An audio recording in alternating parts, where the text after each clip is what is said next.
Hey everybody, Steve here for the first of hopefully many of our new series, Thrift Store Discoveries, where we'll be sharing some of our favorite finds and the stories behind them. Today, I'll be revealing how my hunt for Transformers led me to the discovery of 1985's Robotech line. I was on the hunt at Value Village, a thrift store outside of Glen Burnie, Maryland. And who do I find in a bag on the pegs but G1 Blur? Unfortunately, his electro-laser rifle and vehicle nose were nowhere to be found, but I'm not complaining. His arms, legs, head, and signature head crest were all there, so I picked him up immediately. Finding a Transformer from 1986 for $5 was more than enough to make me take the bag home, but it also included two robots I didn't recognize at all. I assumed they were generic army or space robots, but boy was I wrong. When I got home, I was surprised to see that they had Matchbox 1985 printed on them. If you follow this channel, and you should by the way, you know we are big Matchbox fans here at Calm and Collected. After doing some research, I was excited to learn that my space robots were actually part of the Defense Force from the Robotech line. The line was based off the Robotech cartoon, which combined 3 Japanese anime series in the Super Dimension trilogy. The figures were later re-released with slight color variations as part of Playmate's Exo Squad line in 1994. My unearthed Destroids are missing their stickers and a few pieces, but they're really cool. Let's start with a look at Gladiator, aka Spartan, aka MBR-07 Mark II.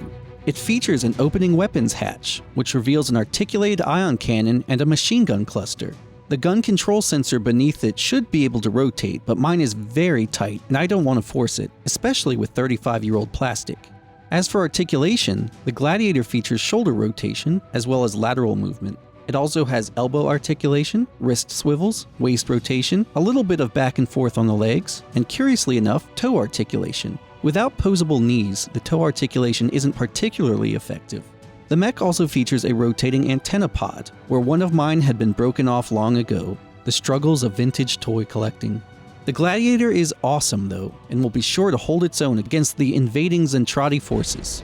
My favorite of the two is Radar X, aka Battloid. He was missing his signature radar scanner, but he more than makes up for it in firepower. Look at these laser cannons. Why would you bother with arms when you can have 4 of these things to wave around? Radar X also features armored maintenance and artillery hatches, which look really great above his headlight nipples. The mech features shoulder rotation, a little bit of lateral movement, waist rotation, a little back and forth on the legs, and foot articulation. The foot joint works a lot better here, as it can actually make it look like the giant machine is in motion. As awesome as these figures are, it looks like they've had quite the legal history, with Big West and Harmony Gold figuring out the rights to the anime. Then you also have the Bandai Hasbro debacle over the VF-1S Valkyrie, which at least gave us Jetfire from the Transformers. Or is it Skyfire? With that, I think it's safe to say that although these certainly are not Transformers, you're close enough for me. Anyway, until next time, stay cool, and remember, stay calm and collected.